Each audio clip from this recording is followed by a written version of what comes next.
What's the reason for painting flower pots? Well, I would say it's a personal expression, because plain terracotta pots can be a bit boring, and paint allows you to add a splash of color to your garden or indoor space. And it's a great way to give an old, tired-looking pot a new lease on life. But sealing your pots before painting them is of utmost importance.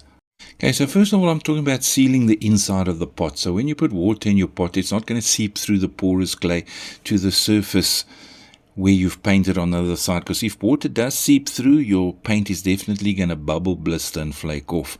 So a good quality sealant on the inside of your pot is a good idea. And I use Flash Harry's Drip Stop Fiber. Once I've done 3 thin coats, I know the pot is completely sealed on the inside, and I applied as per manufacturer's instructions. On the outside, we're going to primer the pot before painting it. Okay, and I use Primex to prime my pot generally, because it's a multi-surface primer and it's good for many substrates. And I'm going to apply it with Hamilton SilkPro, which is a synthetic bristle blended brush, excellent for water and solvent-based paints on smooth to medium textured surfaces. So there we go, sealed on the inside, primed on the outside. We are now ready to get creative. Okay, the first project, let's get that underway. I'm going to be painting this pot that we primed now with 2 coats of metal wall and ceiling matte black PVA. And this paint dries quite quickly, and we into the warmer months now, so an hour between the coats is fine. Once your pot has been painted with your 2 coats, I am now going to stencil on the pot.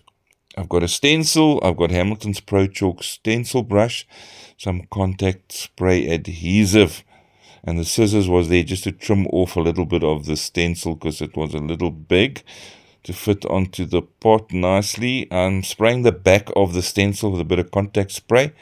I let it get tacky for about 5 minutes, and then I take my stencil, stick it down to the pot. Now with the Pro-Chalk Stencil Brush, it's got a nice stiff, firm bristle, and it's ideal for stenciling. A short bristle, that is, as well, so it's ideal. So you dip into your paint, you take off the excess on newspaper, and then you stipple in a hard up and down motion, and you continue like that, and peel away, and voila, we are done.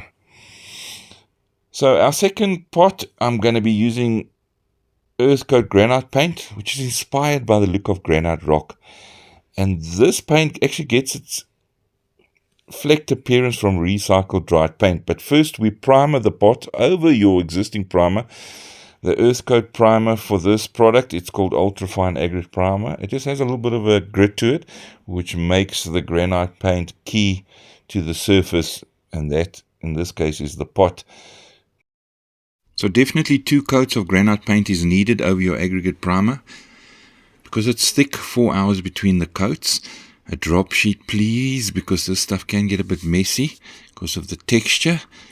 And as I said, just put 2 nice coats on and let it cure properly between each coat. My final pot is being done with chalk paint. Now the SilkPro brush, it gives you a silky smooth finish, and I wanted that, especially when using chalk paint. So that's what I'm achieving. I'm painting 2 coats of a color called Milkocino in the chalk paint on the pot. And then what we're going to do now is antique this pot. So I've got an antiquing liquid.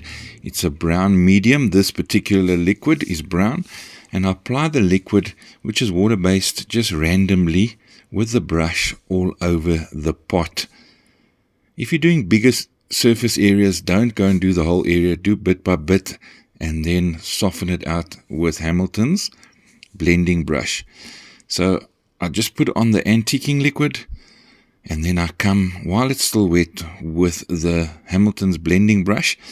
That paddle grip makes it easy to hold, and you just feather out and soften it out, and you get a beautiful antiquing finish. And there's my pots all done. So I hope some of these ideas have inspired you. Go out into your garden, replant, repaint those tired looking pots. Buy some new pots at the nursery. You don't also necessarily have to use them for flowers. Keep the office tidy. That's it from me, Bernie B and Hamilton's.